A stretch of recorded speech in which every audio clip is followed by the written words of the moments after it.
Hi everyone. In today's tutorial, we will show you how to check your Google Meet call history.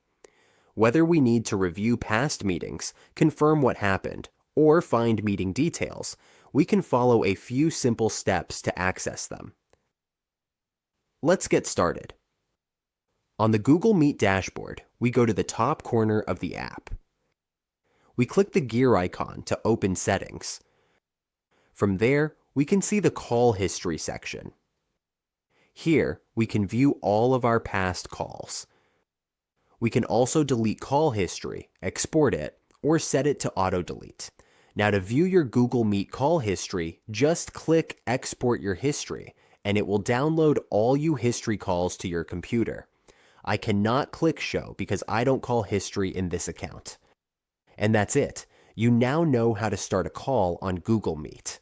With these simple steps, we can easily view our Google Meet call history and stay on top of our meetings.